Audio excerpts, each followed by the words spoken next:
বন্ধুরা, আবার এলাম আমি একটা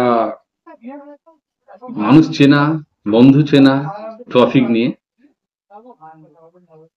আজকে একটা ছেলে আর্মিতে চাকরি করে, সে একটা সাকসেস কর্নাল, তার লাইফে সে সাকসেস।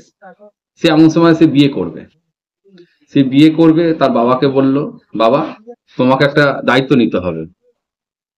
তো বাবা দায়িত্ব নিল, ঠিক আছে তুই সবকিছু দায়িত্ব নে, আমাকে ইনভিটেশনের দায়িত্বটা আমাকে দে, নিমন্ত্রণ ওর দায়িত্বটা তুই আমাকে দে। তা বাবা দায়িত্ব মতন বললো, তুই নামগুলো পাঠিয়ে দে, হুম, নাম্বারগুলো পাঠিয়ে দে, আমি নেমন্তন্ন করে দেবো। ছেলে খুব হ্যাপি, ঠিক আছে বাবা দায়িত্ব একটা নিয়েছে। তো বাবা প্রথমেই তার 40টা বন্ধুর নাম পায়। তার বাবা 40টা তার বেস্ট ফ্রেন্ড, প্রিয় বন্ধুর নাম পায়, নাম্বার পায়। তাদেরকে বাবা সাধ্য মতন সবকিছু বলেছে, করেছে। এবার বিয়ের ডেট এসে গেছে, বিয়ের দিন শুরু হয়ে গেছে। বাবা বলল, আগের দিন বাবার সাথে কথা হয়েছে, বাবা তাহলে সবাই আসছে তো, আমি কি সবাইকে ফোন করব বা হোয়াটসঅ্যাপ করবো, তাদেরকে মেসেজ করব? বলো না কিছু করতে হবে, আমি আছি তো।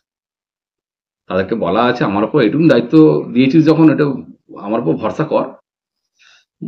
বলো ঠিক আছে, ঠিক আছে। তা ছেলে দোস্তের মতন বন্ধুদের ফোনও করেনি, তাদের কোনো কিচ্ছু জানায়নি, যা করেছে বাবা করেছে। ছেলে জানে আমার 40টা বন্ধু এমন নেমন্তন্ন বাবা করে দিয়েছে, আমি পাঠিয়ে দিয়েছি, আমার বিয়ের দিনে ওরা আসছে। সকালবেলা থেকে রাত্রির অবধি মোটামুটি কুটুম সাক্ষাৎ আত্মীয় স্বজন সবাই এসছে। বন্ধুরা 40টা বন্ধুর মধ্যে 3টে বন্ধু এসছে। তো খুব চিন্তিত, বাবা 3টে বন্ধু, তা বাকি বন্ধু তারা আসেনি কেন, একবার ফোন করে জানি বা হ্যান, না না কিছু দাও, আসবো তো, টাইম আছে এখন আসবো। সকাল থেকে রাত্রির হয়ে গেল, আত্মীয় স্বজন পরিজনেরা বিয়ের বাড়ি খাওয়া দাওয়া অনুষ্ঠানে অ্যাটেন্ড করে সবাই বেজা চলে যায়, থেকে যায় 3 বন্ধু। হুম, বাবা বললো কি ব্যাপার? ছেলে বলছে, কি ব্যাপার বাবা, তুমি কেমন নেমন্তন্ন করেছো, ওরা কেউ আসেনি, কি ব্যাপার? তখন বাবা খুলে বলল, একটা কথা বলি বাবা, তোমার লাইফের ব্যাপার তাই আমি তোমাকে বলতে বাধ্য। আমি নেমন্তন্ন করেছি এই বন্ধুগুলোকে এইরকমই, যে তোমার বন্ধু আজ একটা ভারী অ্যাক্সিডেন্টে খুব এমার্জেন্সি অবস্থায় পড়ে রয়েছে। তোমার বিয়ের ডেটটা তাদেরকে জানিয়েছি, ওই দিনে তোমরা থেকো, তার একটা অপারেশন আছে, তোমরা একটু পাশে থেকো। ওই দিনে বিয়ের কথা উল্লেখ করিনি, তোমরা অপারেশনটা উল্লেখ করেছি। ভালো কথা।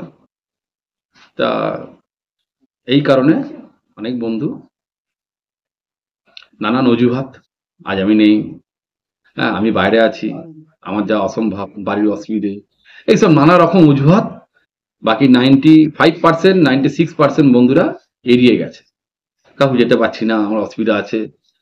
আমি কথাটা উল্লেখ করেছিলাম, ওই দিনে তোমার বন্ধু অ্যাক্সিডেন্ট হয়েছে, তার একটা অপারেশন আছে, তোমরা কাইন্ডলি একটু থেকো, তার পাশে একটু থেকো। এই কথাটা ওর বাবা তার বন্ধুদেরকে জানিয়েছিল। তাই 96% বন্ধুরা কেউ আসেনি, 95-96%, মাত্র 3টে বন্ধু এসছে। এই 3টে বন্ধুই তোমার জীবন সঙ্গে জুড়ে আছে। ব্যাপারটা পরিষ্কার কি জানলাম না, তোমাকে তুমি বুঝতে পারলে কি জানি না, আর বন্ধুরা তোমরাও বুঝতে পারলে কি জানি না।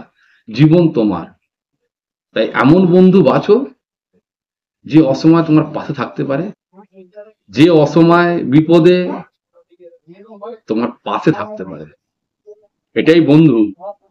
আজকে অপারেশনের কথা শুনে যে বন্ধুরা আসেনি, তারা ভেবেছে কিছু নিশ্চয়ই সাহায্য করতে হবে, কিছু হেল্প করতে হবে, কিছু ডোনেট করতে হবে, ধর সব বন্ধু বান্ধব। কিন্তু বিয়ের অনুষ্ঠানের অজুহাতে তারা আসবে, খাবে, চলে যাবে, হই হই করবে, বাকি অসময় থাকবে না।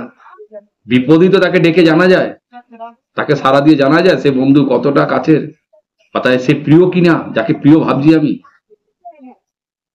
তা বন্ধুরা, এটা শিক্ষা পাওয়ার একটা বড় ব্যাপার।